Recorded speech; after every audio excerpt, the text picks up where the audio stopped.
Hi, my name is Javier Gil. I live in Tampico, which is a small town in the state of Tamaulipas, in the northeast coast of Mexico.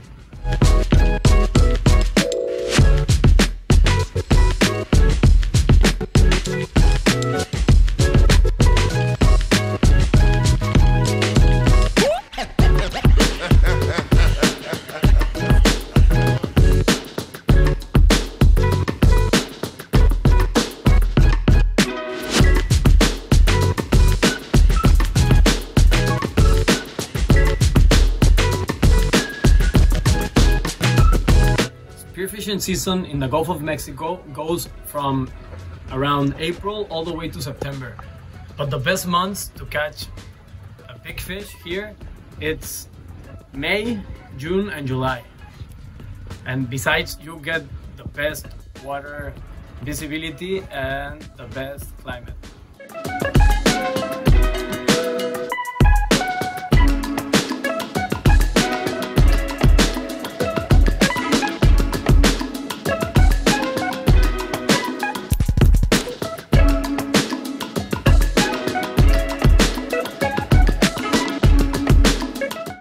The popular species we get here in the Gulf of Mexico are cubera, African pampano, amberjack. Sometimes we get groupers, the black grouper and gag groupers. If you're lucky enough, you'll run into a hogfish, and you can take for granted it will be a monster. Also, sometimes we get to see wahoo in the oil rigs, but it's not so common.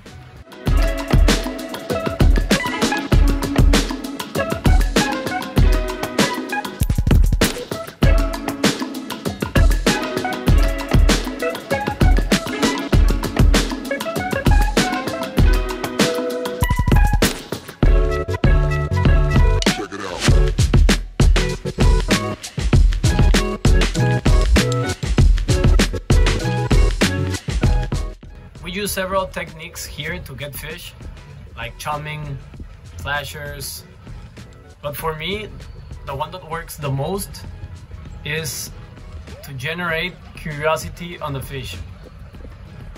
And how I do this, it's like pretending you don't care about the presence of the fish.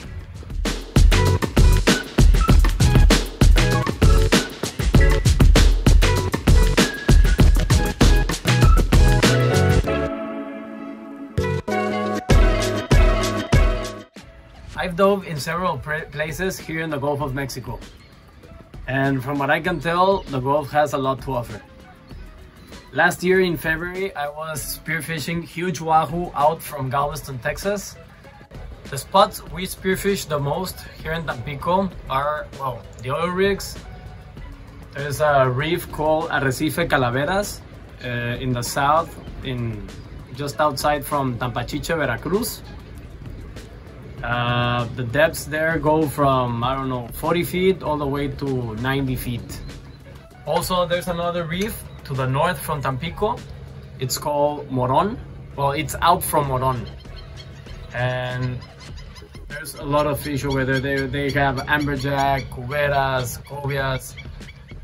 And in the summer, out from Tampico, we were shooting amberjack, cubera, cobia, African pampano, just here outside the rigs, all the way from like May, June, July, August. And other places here in the Gulf of Mexico are Progreso, Yucatan, where I mean you can shoot year-long, well, not year-long, but pretty much all year, grouper, black grouper. Check it out. Okay, and about the gear, it all depends where I'm spearfishing that day. If I'm going to the oil rigs, I'll choose this gun. Why? Because it has a reel. Okay? And it's very uncomfortable to be pulling your float line with your float when, I don't know, whenever you turn, it gets tangled in the legs of the oil rigs. That's how I say it in Spanish. But on the other side, if I'm going spearfishing to a shipwreck or a reef, or an open area, I don't know, blue water maybe as well, I'll take this gun, which the setup is done for a breakaway. You know, when you shoot and the shooting line goes with the float line and the float.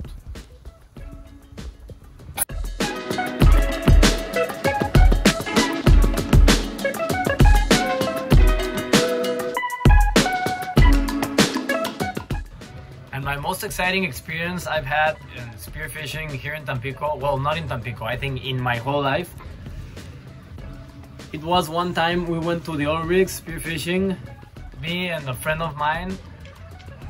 And I remember I was on one corner of the oil rig. He went to leave a fish to the boat, and I was looking down when suddenly this school of yellow jacks was coming up, but like, I don't know, they were scared of something. And right beneath them, I see like a huge fish. Well, it was, what I saw, it was like a huge shadow. I couldn't tell what was it until it came up right by my side. It was a, I don't know, maybe a 400-pound blue marlin. But right before seeing that fish, I was getting my spear gun loaded and one of the bands broke, so I don't know, maybe I had him 15 feet away. I had the correct gun, I had my float, I had my float line, but I was missing one band, so I decided not to take a shot.